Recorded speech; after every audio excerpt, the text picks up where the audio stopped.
Hey guys, this is Barewire, and I'm recording a sample video for you guys. I'm playing a $200 deep stack sit and go here against an unknown reg, so I hope you guys enjoy it. Here I defend 8s. I know that in a shallower game it's a little bit more standard to 3-bet 8s, but I think at 150 blinds it's actually a huge mistake to 3-bet with 8s here. Especially against a min-raise. He chooses to min-raise from the start, which I guess means I'm just going to play a lot of hands out of position. But mostly I'm going to be calling. I'm not going to want to 3-bet. Stuff like 8s and even 9s or 10s are kind of tricky to play this deep because if you end up 3-betting those hands, you're going to create a situation out of position where, like, the vast majority of the time you're going to have 1 or 2 overcards on the board.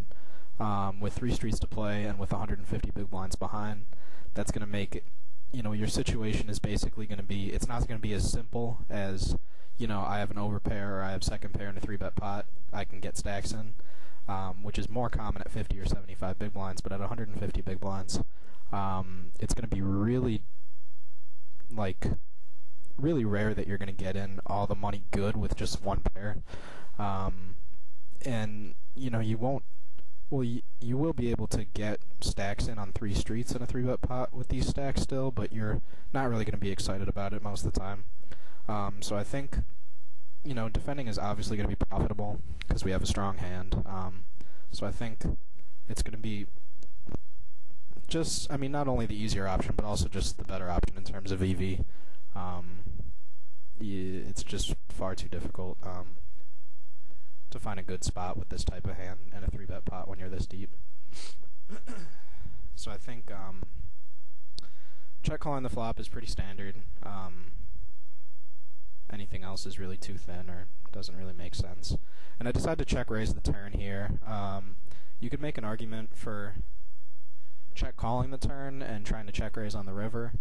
But I think it's better, with a pretty well-connected board here. I think a lot of his 2-barreling range is going to have a pair and a gut shot, a pair and an open-ender, or just a really strong hand like aces or kings, ace-9, 2-pair hands. A lot of hands that are always going to call a turn check raise.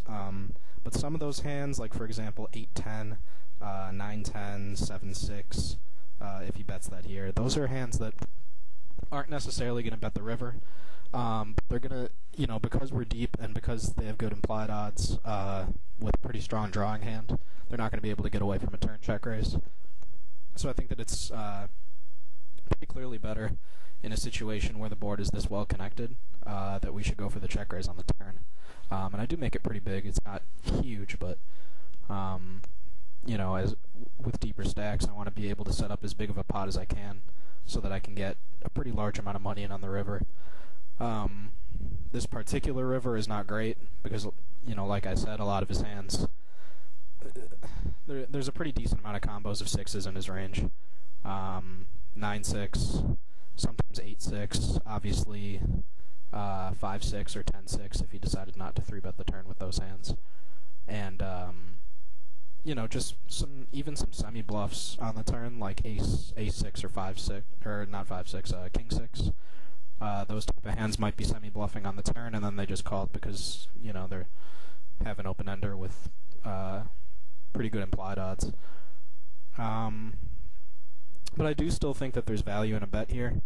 I don't think that with stacks this deep he would 3-bet the turn to get it in with, weak 2 pairs, or aces, or things of that nature. But they might have a hard time folding to, like, a reasonably small bet on this river. Even something like 10-9 might call on the river here, Jack-9. But certainly I would expect hands like 10s or better, 7-8, 7-4, 8-4, and even like 9-5 to have a pretty tough time folding this river. So I think overall I think it's fine to bet here. Obviously we're going to fold a raise because he can have a ton of straights, and he does end up calling with a straight, which I think is fine. I don't think I would ever pay off a raise with worse than a straight there, and I could certainly have better straights. My line does actually kind of look like Jack-10, so So like I said, he's min raising at 100 big blinds. Well, now we're at 100 big blinds. It was 150, so I'm going to defend pretty wide. But on that flop, no pair, no draw. Really easy for it to hit his range. I think it's just a standard check fold. And I'm going to continue to 3x.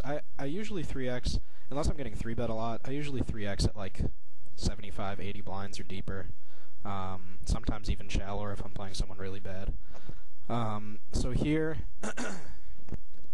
I guess this is another situation where being at 100 blinds, I'm going to play pre-flop a little bit differently than shallower.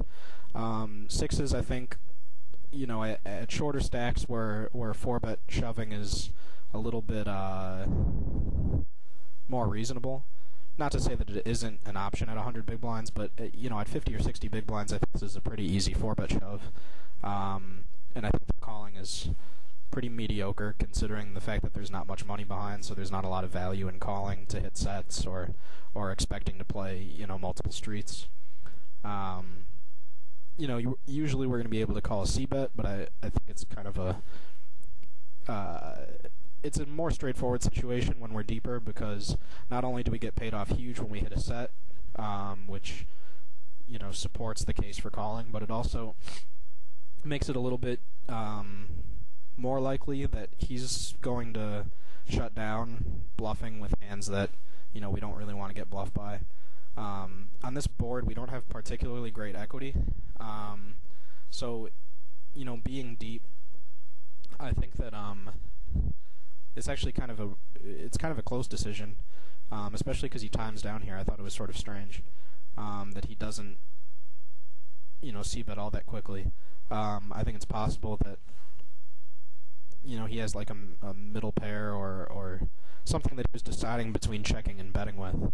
But when he bets half pot, and we do have a backdoor heart draw, I don't know a lot about this guy, but I'd rather not fold yet. I'm not really excited about this hand, but I do have some interesting options on later streets, which I guess you'll see one. Here, here when he checks the turn, and he checks fairly quickly, I think that our hand is frequently good, but an issue that I had with this situation, first of all, is that against the hands that we're beating, we don't have particularly great equity. We do have a pair and a gut shot, but I think a lot of his air, well, pretty much all of his air has 2 overcards, and because of the way the board's structured, he's frequently going to have a gut shot with 2 overs. And if he doesn't have that, then chances are he has us beat with some sort of mediocre pair. He could have, for example, I don't know anything about his 3-betting range because this is the first 3-bet I've seen from him, but he could certainly have something like a suited 8. He could have something like jacks or queens that decided to c-bet the flop and then give up because there was no more value to get. And I think that knowing that our hand isn't necessarily good, always, it's good a reasonable amount of the time, but when it's good, it doesn't have particularly great equity. And when we're beat, we're just going to, I think a lot of times when we take our hand to showdown, we're not going to have the best hand. So I think this is a sort of interesting spot to turn our hand into a bluff. The other main reason that I wanted to turn my hand into a bluff here is because I think his range is pretty much capped at queens. I think anything better than queens here is going to have a pretty easy value bet. And based on, from his perspective, I think that not betting here with king or better is a pretty big mistake because so many of my hands are trying to get to showdown. Hands like 6s, 7s, 8-7, 9-7. Those are hands that are always going to call a turn bet, but when he checks, he gives us a chance to check back and potentially fold the river, potentially improve on the river. There's just a lot of really terrible scenarios for him because he shouldn't really expect me to be betting this turn that often unless I have a good hand. So with all that said, and I can certainly have 2 pair or a straight here, so it's not like I'm just making a blind bluff that doesn't represent anything. I do think that not only is this one of the worst hands I'm ever going to have here, but aside from like ace high, but I think there's enough reason to turn my hand into a bluff here. Chances are it's going to take 2 streets to bluff here, so I do bet a little bit on the small side with the intention of shoving most rivers. I guess there's certain rivers I might not shove. Probably a 9 or an 8 would be kind of iffy, but he folds fairly quickly, so I figured that he just had, ace high or queen high or something, but I do think that was an interesting spot. I think that's a non-standard spot to bluff in, but I kind of like it. So this is his first limp. I don't know much about his limps, but I mean, at over 100 big blinds, I would just expect it to be extremely weak, so I think a7 is plenty good to raise. And I do raise kind of on the big side because of how deep we are. I don't see much reason to I don't see much reason to see bet the flop here. When our hand is good, I don't think he's calling a bet unless he has exactly a worse 7, and it's not like we're getting multiple streets from that hand anyways. We'll probably just get 1 bet, so that's not a huge factor. But when we're beat, obviously we don't want to put money into the pot. And when he's drawing, he just has a shitload of equity against us. It's just really difficult for us to be in good shape here. So I try and take the hand to showdown. One thing I noticed was that he checked the flop seemingly instantly. It wouldn't surprise me if he had hit the check fold button, which is something that I took note of and just kind of decided to rely on that little piece of information for the rest of the hand, given that I'm fairly certain that he was planning on immediately folding the flop. I'm not really concerned about him having a flush here, so I just decided to check call twice, and he forget what he actually had here. 6-8, yeah, so he ends up having, he had a low gut shot, no clubs. I guess he turned an open-ender. It's kind of surprising. I might have been wrong about his snap check on the flop, but I mean, it wouldn't surprise me if he was planning on folding that on the flop. His draw is really pretty terrible. So here I'm not sure if a c-bet or a bet, a c-bet or a check back is better here. I decided that he wasn't extremely aggressive. And this is a pretty standard value bet for the most part. The issue is that when we're this deep against someone who's very aggressive and someone who's reasonably good, you can put us in a lot of tough spots by check raising here and pretty much threatening our whole stack in a spot where we don't really want to see a turn in a river with most turns and rivers are cards we don't want to see.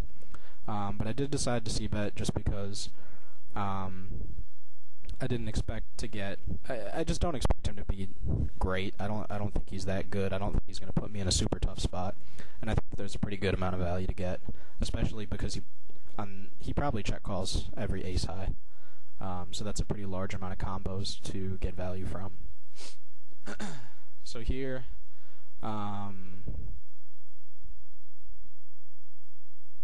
sorry, I should let this run. Here he check raises me on king 9-8. Obviously I'm happy about the situation. We are near back to starting stacks. We're still at about 140 big blinds here. So when he check raises here, I don't expect him to just have, a pure bluff. I expect all of his bluffs to be straight draws of some kind. And I do think that there's value hands in his range that I'm beating. I mean, certainly he can have king 9 and king 8 here. But I think that king queen and king jack and maybe even king 10 are pretty likely to be check raising here. So because of that, pretty much his entire flop check raising range intends to continue against a 3-bet. Straight draws are probably not going to fold because we're pretty deep, and kings are obviously looking to get it in. And anything better, there's not really much I can do about that. I don't think it's a good spot to flat because, like I said, if all of his bluffs have good equity, then there's really no reason for me to let a card come off. I think my sizing could be a little bit bigger in the event that he flats. I might want to jam the turn, but as played, that didn't become an issue. I just didn't want to 3-bet so large that he folded something like queen 10. So since he got there, that will be the end of this video for now. And hopefully you guys enjoyed it.